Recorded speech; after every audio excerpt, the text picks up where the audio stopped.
जाएगा पीछेंगे तो आपकी तरफ देखेंगे नहीं पीछे कैमरा तो इसमें कतई नहीं है, ऐसी कोशिश भी नहीं है। दोस्ती के ही उसमें है और चाहे हिंदुस्तान या पाकिस्तान की बात हो, मैं तो पूरे मुल्क पूरे वर्ल्ड की बात करता हूँ।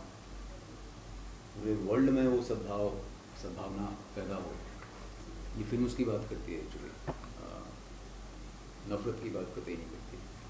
पैदा हुए थे, ये जो आर्टिस्ट नाम दिया जाता है तो भगवान जी कान में फूंकते हैं कि बेटा जिस परिवार में पैदा हो रहा है ये मत सोचना कि तेरा धर्म वो है, तेरा धर्म मैं बताता हूँ क्या, तेरा धर्म है इंसानियत। कान में फूंका जाता है और मोहब्बत, ये तेरा धर्म है, इंसानियत मोहब्बत, ये हमारे धर्म है। तो जब ये हमारे धर्म हैं तो हमारी कोशिश हमेशा आजीवन ये रही है कि हम पुल बनाएं, पुल को तोड़े ना। ये फिल्म जो है ये पुल बनाने की एक चेष्टा है, कोशिश है, एक गले मिलने की कोशिश है। इसमें बिल्कुल भी जहर नहीं है, इसमें केवल प्रेम है। सेटिंग है वो, अपनी अपनी सेटिंग्स होती हैं सबकी। फिल्म वहाँ सेट है, दो सिपाही हैं, इसीलिए फिल्म थोड़ी डिफरेंट भी हो जाती है कि सिपाही जो हमको समझ में आता है ना कि हार्डकोर पत्थर दिल और वैसा, और वही इसकी खूबसूरती भी है कि इस तरह के लोग जो हमको लगता है देखने सुनने में, जो हमने जाना है कि पत्थर दिल बस गोली चला सकता है, और जब वो आदमी प्रेम की बात करता है और उसकी बात करता है, कुछ और ही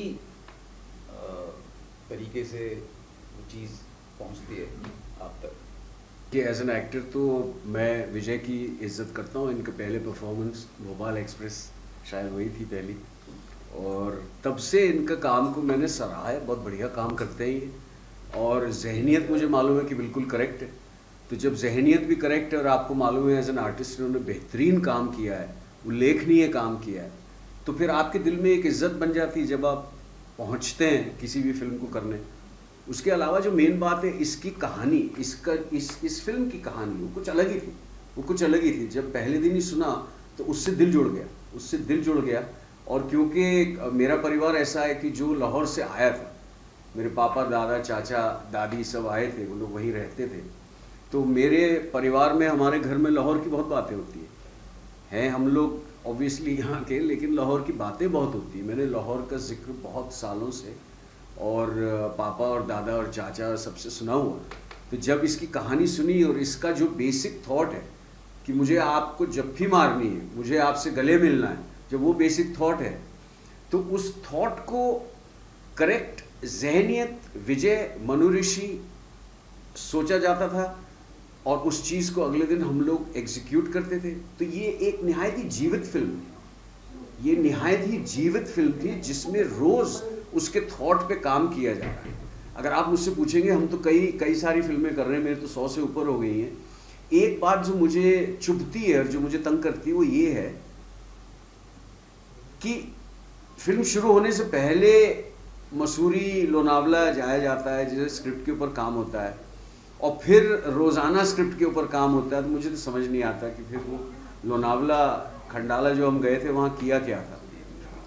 इस फिल्म के ऊपर रोज़ाना काम किया है, इस फिल्म को रोज़ाना हमने परखा है कि हम कहाँ पहुँचे और हमारा पड़ाव क्या है, हमें जाना कहाँ है।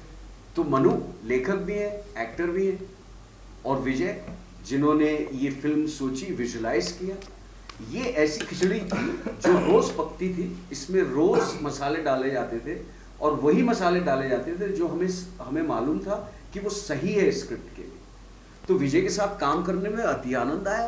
अति तरह के रोल मैंने किए हैं। अभी जान मोहम्मद एक किरदार था जो डिलीट किया, अगर आपने देखी हो या ना देखी हो पता नहीं। जैसा आपने कहा आपने सिर्फ वही फिल्म देखी है तो आपको ये सवाल ही नहीं करना चाहिए, क्योंकि वो वैरायटी आपके पास है ही नहीं। आपने मुझे अलग अलग जगहों पे देखा ही नहीं है, तो ये धारणा शायद आपकी ज़्यादा है, लोगों की कम है।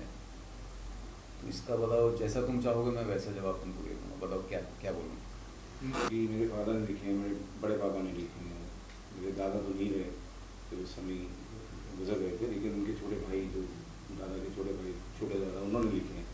उन सब बुजुर्गों ने लिखे हैं जिनके साथ मैं उठा हूँ, बड़ा हूँ।